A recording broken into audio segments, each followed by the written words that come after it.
Dans cette nouvelle vidéo, nous parlerons des fondations des bâtiments. Les fondations des bâtiments constituent la partie invisible de tout bâtiment. C'est ce qu'on ne voit pas qui permet à ce qui est visible de pouvoir rester debout.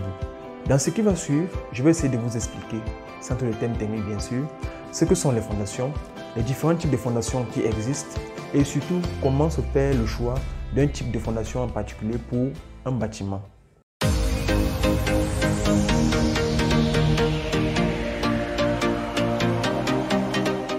Bonjour et bienvenue sur Django Academy. Pour ceux qui ne me connaissent pas, je suis Thierry Bengue, fondateur de Nyoza, une entreprise de bâtiments basée à Yaoundé au Cameroun. Depuis quelques semaines, nous sommes donnés pour défi de pouvoir réaliser une série de 12 vidéos sur 12 semaines sur différentes thématiques liées à la construction des bâtiments.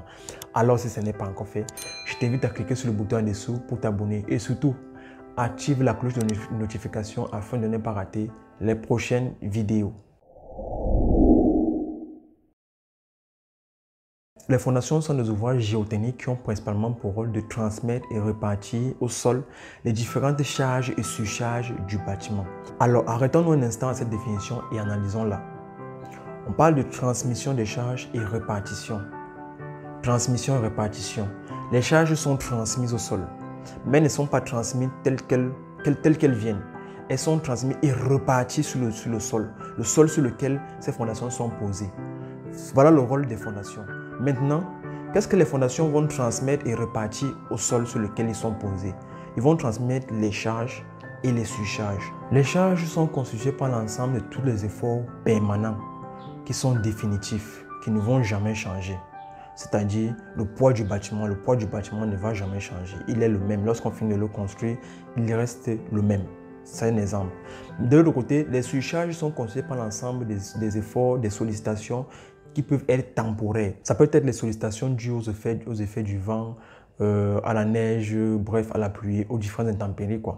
Deux conditions sont nécessaires pour que les fondations d'un bâtiment puissent fonctionner efficacement. Premièrement, le sol sur lequel est reposé ce bâtiment doit pouvoir supporter toutes les charges et surcharges. Donc, sa capacité portante doit être évaluée et on doit se rassurer qu'elle puisse supporter les charges et surcharges.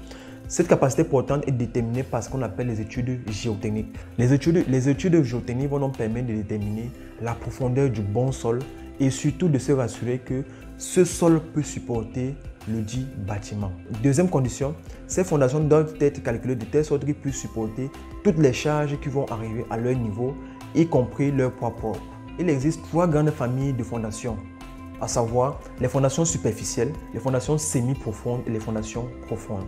Dans la suite de la vidéo, nous allons présenter leurs caractéristiques et surtout les conditions dans lesquelles on peut choisir un type de fondation au détriment d'un autre.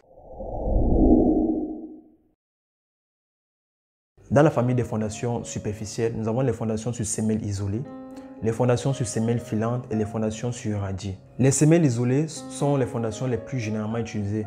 Elles sont réalisées sous les poteaux du bâtiment. Ce sont les fondations les moins coûteuses.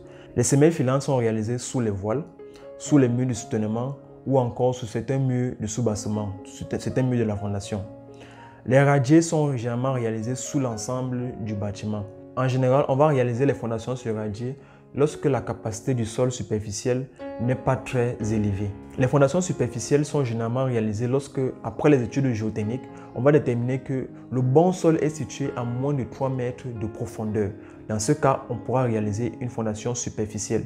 Ça sera soit les fondations sur semelles isolées, soit les semelles filantes ou alors le radier, dans la mesure où le sol n'a pas une très grande capacité portante. On pourrait également réaliser les radiers lorsque, après avoir positionné les semelles, je veux dire lors de la conception, après avoir positionné les semelles sur chaque poteau, on se rend compte que ces semelles sont très grandes et elles sont proches l'une de l'autre. Dans ce cas, au lieu de réaliser ces semelles, on va plutôt convertir cela en radier, on va réaliser un radier général. Les fondations superficielles sont également utilisées lorsque les ouvrages sont de faible envergure. Lorsqu'on sommes en présence des petits ouvrages, on va opter pour des fondations superficielles. Ceci peut s'expliquer par le fait que plus l'ouvrage va gagner en hauteur, plus profondes seront également ses fondations. Avec notre marge de 3 mètres de profondeur pour les fondations superficielles, on pourra les adopter uniquement pour des ouvrages de faible hauteur. Il existe un seul type de fondation semi-profonde, les fondations en puits. On va réaliser les fondations en puits lorsque le bon sol est situé entre 3 et 6 mètres de profondeur. Et aussi, ces fondations sont réservées pour des ouvrages de moyenne hauteur. On peut également les réaliser lorsque les bâtiments sont situés sur des terrains en pente ou alors dans une zone où il y a beaucoup d'eau. Pour les fondations profondes, nous avons des fondations sur pieux et des fondations sur micro-pieux. Ces fondations sont généralement réalisées lorsque le bon sol est situé à une profondeur supérieure à 6 mètres. Elles sont adaptées pour les ouvrages spéciaux tels que les gratte-ciel et les stades. Les fondations les plus utilisées et qui sont également les moins coûteuses, ce sont les fondations superficielles. Alors je tiens à faire une précision. Ce n'est pas forcément le nombre d'étages de votre bâtiment qui va définir le type de fondation adapté pour celui-ci, pour ce dernier. En effet, il peut arriver que nous soyons en présence d'un plein pied, mais que nous devions réaliser une fondation semi-profonde par exemple. Un plein pied, c'est-à-dire il n'y a pas de plancher, il n'y a pas de dalle, mais nous sommes obligés de réaliser une fondation semi-profonde. Ce cas de figure peut se produire lorsque nous sommes en présence d'un terrain en pente et que nous ne voulons pas terrasser pour le rendre plat. Et dans ce cas, on pourra se retrouver en présence d'une fondation semi-profonde. D'un autre côté, si nous construisons un bâtiment près d'un chemin de fer, il peut arriver que nous soyons obligés de réaliser une fondation semi-profonde dans le but de protéger ce bâtiment contre les différentes secousses dues au passage des trains. Et donc, c'est un ensemble de plusieurs choses, de plusieurs paramètres qui va faire en sorte que nous puissions choisir une fondation au détriment d'une autre. Mais en général, les fondations que nous utilisons le plus sont les fondations superficielles. Il revient donc à l'ingénieur géotechnicien de choisir un type de fondation au détriment d'un autre. L'ingénieur géotechnicien va recevoir les différents plans d'architecture du projet. Il va effectuer des sondages sur le terrain et au terme de toutes ces analyses, c'est lui qui va définir le type de fondation qui serait adapté pour ce bâtiment. Par la suite, il va transmettre ces différentes informations à l'ingénieur structure qui aura la charge d'effectuer tous les calculs de structure de ces fondations-là. Si nous restons dans le cas des fondations superficielles, c'est-à-dire les semelles isolées, les semelles filantes ou bien les radiers, deux paramètres sont très importants à prendre en compte pour savoir si la fondation de votre maison sera coûteuse ou pas. Le premier paramètre, c'est le terrain. Que nous soyons en présence d'un terrain en pente ou alors en présence d'un terrain plat, le coût des fondations ne sera pas le même. Quoi qu'il en soit, pour le même type de bâtiment, le coût de la fondation ne sera pas le même. Lorsque nous sommes par exemple en présence d'un terrain en pente, soit nous allons faire un terrassement pour le rendre plat, ce qui va nécessiter un coût supplémentaire pour le terrassement, soit nous allons décider de travailler avec cette pente et nous serons obligés d'adapter notre fondation à cette pente-là. Et du coup, ça va augmenter le coût de la fondation. Donc, dans l'un ou l'autre cas, lorsque nous sommes en présence d'un terrain en pente, le coût sera toujours élevé. L'autre question à se poser, est-ce que mon terrain est situé dans une zone marécageuse par exemple? Si votre terrain est situé dans une zone marécageuse, ça veut dire que le sol est instable. Ça va également nécessiter des coûts supplémentaires. Dans ce cas de figure, on peut être obligé de réaliser des fondations sur radier, ce qui est très coûteux pour des fondations superficielles. C'est la fondation la plus coûteuse au niveau des fondations superficielles. On peut réaliser le radier lorsque nous sommes en présence d'un terrain marécageux. Et non seulement ça, avant de pouvoir réaliser ce radier, on peut être obligé de pouvoir reconstituer le sol, c'est-à-dire décaper le mauvais sol, le reconstituer en quelque sorte avec des pierres et tout le reste, avant de pouvoir réaliser maintenant le radier au-dessus, ce qui va nécessiter d'énormes coûts supplémentaires.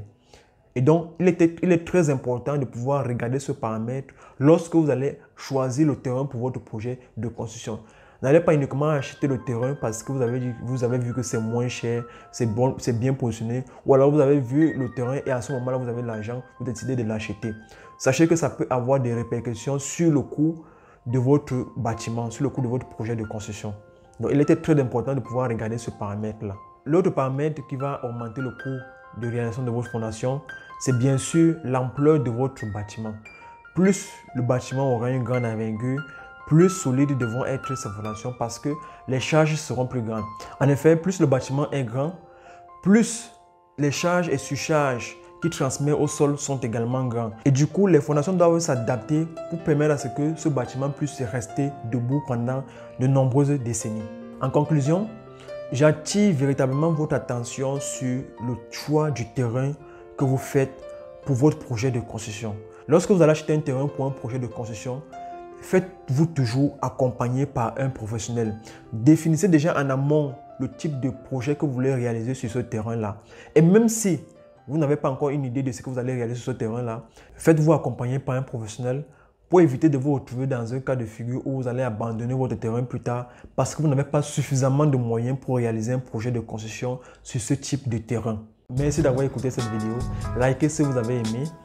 Laissez-moi un commentaire si vous avez des questions, des interrogations, vous avez besoin de plus d'éclaircissements. Partagez cette vidéo afin que d'autres personnes puissent bénéficier de ces informations. N'oubliez pas de télécharger votre guide gratuit disponible dans la description. Sur ce, je vous donne rendez-vous dans la prochaine vidéo. Ciao!